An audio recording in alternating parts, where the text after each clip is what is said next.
the scenario. Your phone rings on a Monday morning. It's your biggest client. They're leaving. 40% of your revenue gone in one conversation. What do? This isn't hypothetical for a lot of MSP owners. We've worked with clients who've been through exactly this. It's more common than anyone wants to admit. And what you do in the weeks after the call determines whether your business survives or shuts down. I am Jeff Loehr. I'm Joe Rojas. And today we're going to talk about what makes MSPs fragile.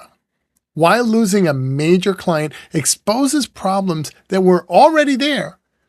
And the 3 decisions that separate the owners who come back stronger from the ones who don't make it at all.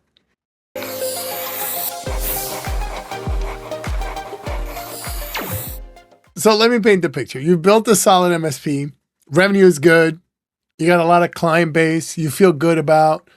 But if you're honest, a big chunk of your revenue comes from 1 or 2 accounts. Maybe 30%, maybe 40%. And you tell yourself that that's fine because those clients, they're happy. The relationship is strong. They're not going anywhere. You're good. Until they do. We see it happen over and over again. The client gets acquired, New leadership comes and wants their own vendor. The CFO decides he's bringing IT in-house. They get a new CFO, and that guy, he has his own people, so he brings those people with him. They just get a cheaper quote and make the switch. It doesn't matter why. What matters is that you wake up one morning and a massive piece of your revenue is gone. Poof. That's it. We're talking to somebody a while back, and one of the reasons why he got the call, just to the point that it doesn't matter why, he got the call because the client was upset that they hadn't had many tickets.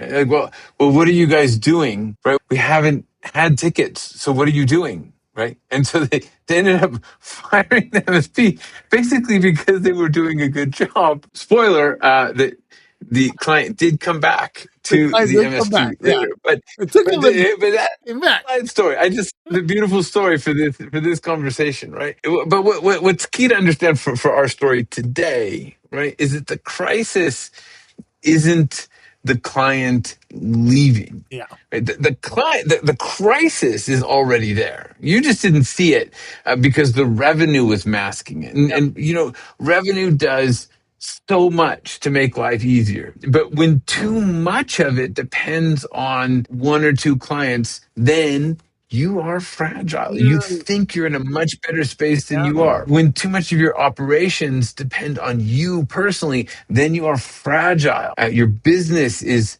fragile.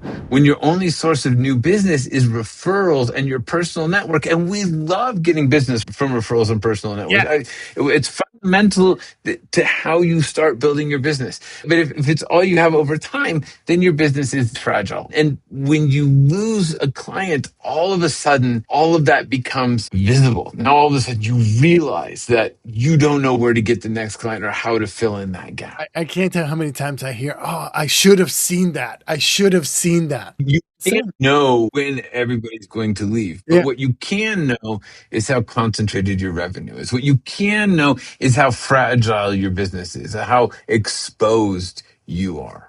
Yeah. And the instinct when it happens is to panic, to start cutting costs, to lay people off, to work twice as hard, to try to replace revenue through pure hustle. We're gonna hustle, baby. And I've seen owners go into survival mode and basically try to do everything themselves, which is exactly the wrong move. Yeah, because ultimately the instinct to contract, to shrink, to survive, again, it's making you more fragile. It's taking you back to the origins. You cut your team. Now you have less capacity to serve the clients you still have. You stop investing in systems because we can't afford it right now. You're so busy fighting fires, you can't build the thing that would actually fix the problem. I always like to say you can't cut yourself to growth. And I want to say something to the MSP owners listening who think, well, that won't happen to me. But let me ask you this. If your biggest client called tomorrow and said they're leaving, would your business survive? Not would it be rough for a while? Or how do we get through this one?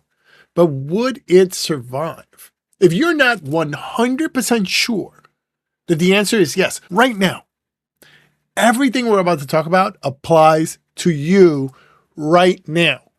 And I know we've talked about this in terms of survival, but it's just like listening to you say that. I think as well, your business should continue to thrive. It shouldn't be rough for a while, because that's part of this entrepreneurial journey that we're on, is actually creating a business that continues to bring in clients, that continues Yes. to feed you, even if somebody leaves. So a lot of our language today is on survival, but honestly, you really should be thriving even when somebody leaves. So anyway, let's talk about what the owners who survive this type of thing do differently. Because you and I, we've seen both sides. We've worked with clients on both sides.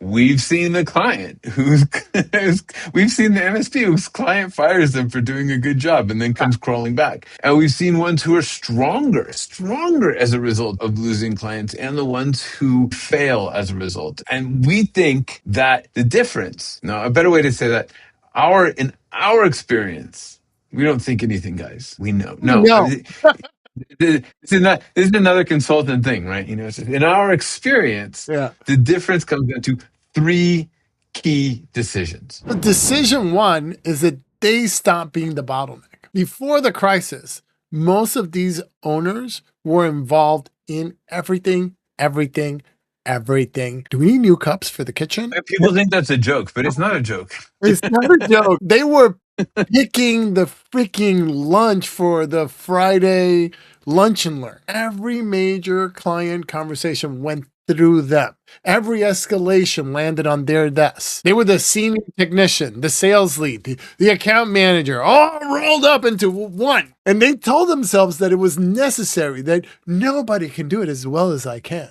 My clients expect to deal with me. You don't understand, Jeff.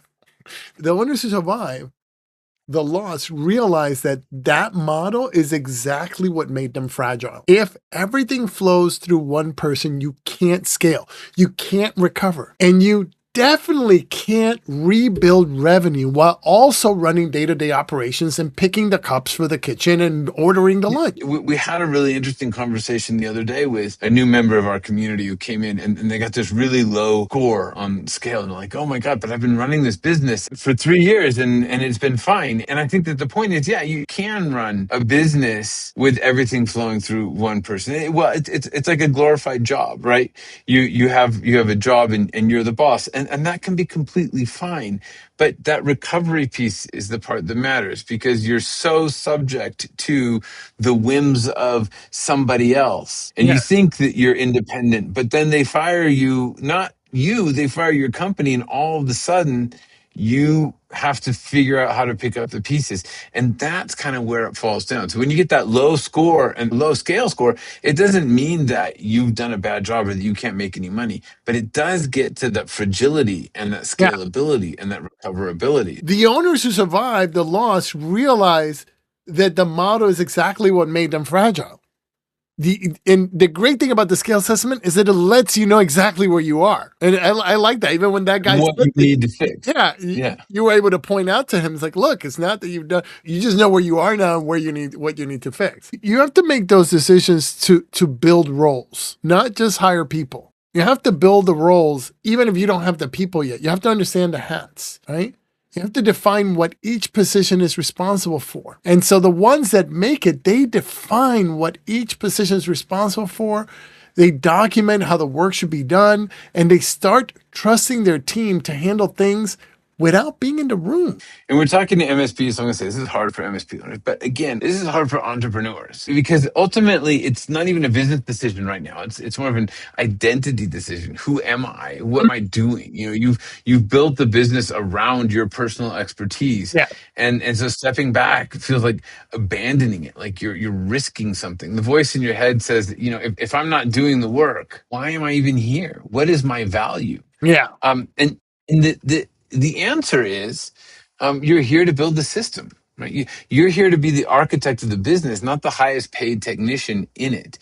And that's the shift from working in the business to working on it, and the shift that makes everything else possible. So decision one, they stop being the bottleneck, right? What's decision two, Joe? They build a real sales engine. Before the loss, almost all their business came from referrals and their personal network. Like that's where almost all the, and if you're an MSP today, you know exactly what I'm talking about. Most of your business comes from referral in your personal network because that's how most MSPs grow. And it works until it doesn't.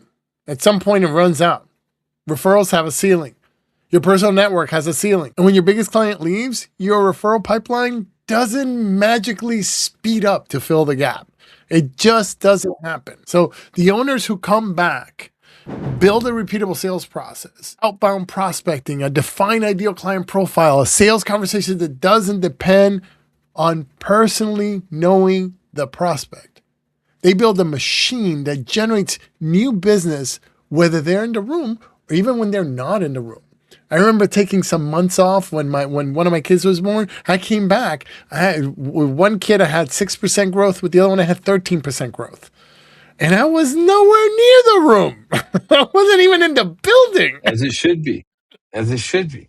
And I just want to point out, right, this directly connects to what we talked about in weeks 1 and 2, where we're talking about raising prices. Here we're back into this sales engine. But the key here is to have a repeatable sales engine. And you can't do that until you have defined your positioning. You have to define who you're selling to, what problem you solve, why it's worth what you charge. The pricing and positioning work from the last 2 episodes is the foundation that makes this sales engine even possible. Which brings us to decision 3. All right, we made it all the way to 3. Decision 3. They invest in systems when every instinct says to cut costs. Every fiber in your body is saying, cut costs, we can't do it. They invest in the systems that they need to actually get themselves done. And this is the one that it's interesting. And we have another example of a member who lost. He actually lost 2 big clients, sort of late middle of last year. And it really impacted his performance. And it felt like that moment for him, that decision moment for him. And he went into, all right, I'm going to build the systems that are going to make this work. And he like doubled and tripled and quadrupled down. And now he's got that sales engine that's producing results. But there was that decision. Am I going to invest in systems or am I going to fire everybody? Yeah. The funny thing is that this is the one that surprises people the most. Like you actually go and invest and build a system when revenue just dropped 40%. And instead of slashing everything and going nuts, they spend money on documentation, on process, on tools. They make their team more independent. They build the factory. And most owners in that position, they cut expenses because they want to survive. They're trying to I got to stay above water. And yes, you might need to cut some things, but the owners who that is, and it is an important point, right? Like we're not saying that you never cut stuff. I mean, you may need to cut back on things. You have to look at the things that are adding value to your business and things that aren't adding value to your business, and focus on investing in the right places. Yeah. You know that $3,000 on AdWords that gets you 0 clients every month? That, that might have to go for a little while until you actually build the right thing to bring those customers in. But the owners who come back stronger make a deliberate choice to invest in the right infrastructure that lets the business run without them at the center of every decision. They have to get themselves out of the process. And it's so hard because you think you have to be involved in everything, but you don't. And this is why that workshop to factory concept matters so much. So this is the C in scale is actually creating that factory, thinking of your business as a factory. A workshop collapses when the craftsman has a bad month, but a factory keeps producing. The owners who survive a revenue hit are the ones who decide to build a factory, and they nurture that factory and they make the factory work, even when it feels like the worst possible time to invest. And you don't have to wait for a crisis to make these decisions. And so this is a good point, right? So we said way back at the beginning, this may never happen to you. I'm going to tell you a secret. It's going to happen. We only said that so that you would keep listening. It will happen. If 40% of your business is in a client, you're going to lose them at some point. There's just it will happen. I don't know when, but I know it will happen. So let's talk about the three principles behind those decisions. Okay. Because we have the three decisions, the three things that you have to do. But I think, because I'm the strategist, that it's important to understand why it's so crucial to do these things. And the first principle is concentration is risk. If more than 20% of your revenue comes from a single client, you are fragile. You might not feel fragile. Things might be going great, but you're one phone call away from a crisis. And like I just said, eventually it's going to happen. That concentration, anytime, anywhere. And this is good for your stock portfolio too, guys. You want to diversify. You want to not have everything in one basket. The fix is diversify your client base. But you can't do that if you don't have a sales engine that works without your personal network. And most MSPs, they know this. They know it in their bones. They feel it. They know they're too dependent on a few big clients, but they don't do anything about it because those big clients are comfortable. And I talked about this before. You settle in and you get comfortable and the revenue is steady and the relationship is easy and it feels safe until it isn't. So you can't just be coached. Which brings us Yeah. to principle 2. Your business should be able to survive without you for 30 days. You should be able to survive longer, but minimum 30 days. Not theoretically, not maybe, not, well, if I actually had to. No, really, actually, you should be able to, a year from now, take a 2-week vacation without looking at your business. I know I said 30 days, but that sounds like a long vacation. So I said 2-week vacation I like those months. but in truth, if you can't take a month off, okay, we'll make it a month. If you can't take a month off without things falling apart, you haven't built a business. You've got a job with overhead and risk, concentrated risk. And the test isn't whether things would be perfect without you. The test is whether they'd survive. Yeah. One of our clients built his business to the point where he took a cross-country motorcycle ride and he was gone for weeks. Completely unplugged. Yeah. Weeks completely unplugged, and that's what's possible when you build systems. And if your honest answer right now is my business wouldn't make it 30 days without me, that's not something to be ashamed of. That's something to fix. You fix it the same way. Define the roles, document the processes, start trusting your team. It's not a one project. It's not one you're going to get done over the weekend. I'm going to pull a long weekend and get this one done. But it starts with the decision that you're going to build a business that doesn't depend on you being in every room every time. That's what it looks like. Moving on to principle 3, the best time to build systems is before you need them. That's the best time. It's like most things in life. If you wait until you need them, you're probably a little bit too late. Mm-hmm. And the owners that we've seen survive this built their systems. We've talked about a couple of owners. I talked about one who built this system in the middle of crisis, and you can do it, but oh my gosh, it's uncomfortable. That's the problem with the spending the money, right? Like you lose all your clients. Like, okay, now we're going to double down on systems. It's not an easy thing to do. It's painful. It's risky. So our client who took the 30 days off, it's like he did it in advance, and so you can do it in advance too. And so he never got into that crisis mode. So he went on vacation instead of having clients leave. Do it while you're stable. Don't wait for that phone call to force your hand. And that's a lesson. That's a lesson. If you take nothing else from this, you've got to take that lesson. The MSP owners who come back from losing 40% of their revenue don't do it by working harder. They do it by deciding to stop being an MSP owner who does everything and start being a BSP, a business solutions partner, a leader who builds systems. Jeff's been saying it all along, an entrepreneur. You have to be somebody who builds systems.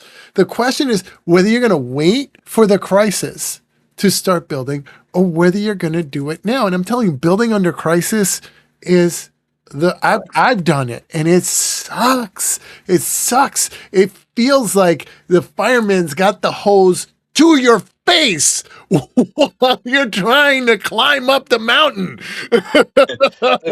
Somebody in one of our calls today said, I feel like I'm drinking from multiple fire Yeah. hoses. And so that's kind of what it's like. So everything we've talked about today maps to the scale framework. So setting your foundation by defining your market and building a real sales process, constructing the factory by documenting processes and building roles. These aren't just nice ideas. They're the specific steps in the managed services to business solutions transformation. And the first step is knowing where you are right. Not where you think you are, but where you actually are. And that is what the scale assessment is for. It takes under 5 minutes, it's free, and it gives you an honest picture of where your business stands across the multiple areas that we've been talking about: positioning, operations, owner dependency, sales process. And you'll see where you're strong and where you're one phone call away from a crisis you're not ready for. And remember, a low score is the opportunity. You know, it's not saying you've done a bad job or you're not good at what you do. It's just saying there is an opportunity here for you to create that scalable business, take 30 days off, ride your motorcycle across the country, whatever you feel like. And have it be amazing. That's great. So links in the description. Don't wait for the phone call. Take the assessment this week. Make it happen. And Maybe, Joe, maybe we should just start calling people. what with the assessment? Just We should just call them up and say, hey, I'm your biggest client and I'm leaving you. And maybe that's the phone call. Be like, hey, so, maybe we should give that a try. We're just going to call a few of you up and say, hey, guess what? I'm your biggest client and I'm leaving. And then they're going to say something like, well, who are you? And say, I don't know, but I'm your biggest client. All right. Thank you for watching. We appreciate the attention. Say something nice, like us or hate us. Really, we take either one. Definitely subscribe if you find it was useful. Subscribe your friend if you think it wasn't useful. And We'll see you next week.